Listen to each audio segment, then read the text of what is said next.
Hi hello friends, இன்றைக்கி என்ன video பார்க்க போகிறோன்னா கிண்ணத்தப்பம் செய்கிறது எப்படின்னு தான் பார்க்க போகிறோம். அதுக்கு நம்ம ஒரு கிளாஸ் பச்சரிசி, ஒரு கப்பு சீனி, ஒரு முட்டை, 6 ஏலக்காய், ஒரு தேங்காய், அதுக்கப்புறம் நம்ம அரிசியை நல்லா காலையிலே நம்ம ஊற வச்சுட்டு சாயங்காலம் போல் அரைக்கணும். அப்போ தான் நல்லா கோந்து கிடைக்கும். அப்புறம் பார்த்திங்கன்னா டேஸ்ட்டுக்கு நம்ம தேவைக்கேற்ப உப்பு இவ்வளவும் நம்ம எடுத்துக்கலாம். அதுக்கப்புறம் மேலே தூவுறதுக்காக நட்ஸு நம்ம கொஞ்சம் எடுத்துக்கலாம். அதுக்கப்புறம் நம்ம தேங்காய் பால் எடுத்து வச்சுக்கலாம்.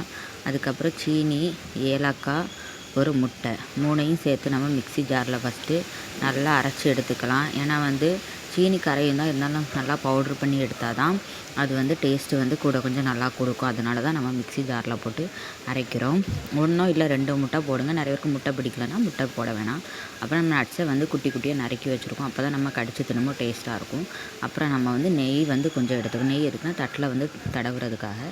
ஆயில் இருந்தாலும் போதும், அதை நம்ம தடவிக்கலாம். நெய் கொஞ்சம் வாசனையாக இருக்கும், அதுக்காக நாங்கள் அதை யூஸ் பண்ணுறோம்.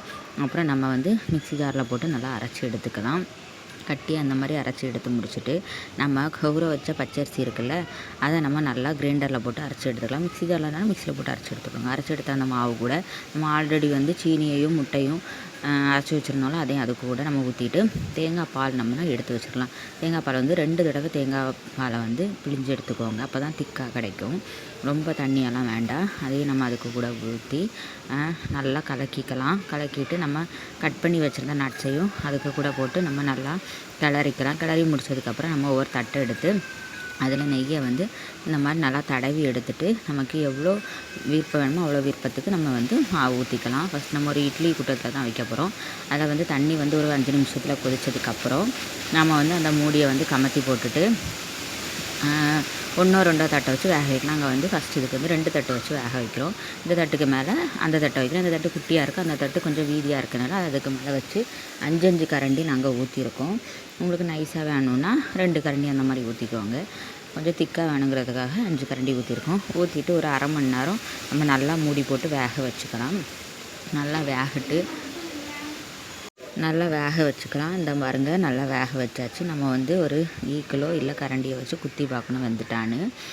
குத்தி பார்க்கும்போது ஒட்டாமல் இருந்தால் வெந்துட்டுன்னு அர்த்தம். அதுக்கப்புறம் நாங்கள் 3வது இன்னொரு தட்டை எடுத்து அதுலேயும் ஊற்றிக்கிட்டோம். மீதி இருக்க மாவெல்லாம் கரெக்டாக ஒரு கிளாஸ் பச்சரிசிக்கு 3 தட்டு ஃபுல்லாக எங்களுக்கு வந்துச்சு. நிறைய பீசஸ் கிடச்சிச்சு. அதையும் ஒரு அரை மணி நேரம் போட்டு நல்லா வேக வச்சுக்கலாம். அங்கே பாருங்கள், நல்லா அழகாக வெந்துட்டு கத்தி வச்சு சைடில் ஃபுல்லாக அந்த மாதிரி எடுத்துகிட்டு நமக்கு என்ன ஷேப் வேணுமோ அந்த ஷேப்பில் கட் பண்ணி எடுத்துக்கலாம். உண்மையிலே டேஸ்ட்டு சூப்பராக இருந்து. உங்களுக்கு கலர் வேணும்னா கலர் பொடி ஃபுட் கலர் சேர்த்துக்கோங்க. அப்போ பார்க்கக்கூட கொஞ்சம் நல்லாயிருக்கும்.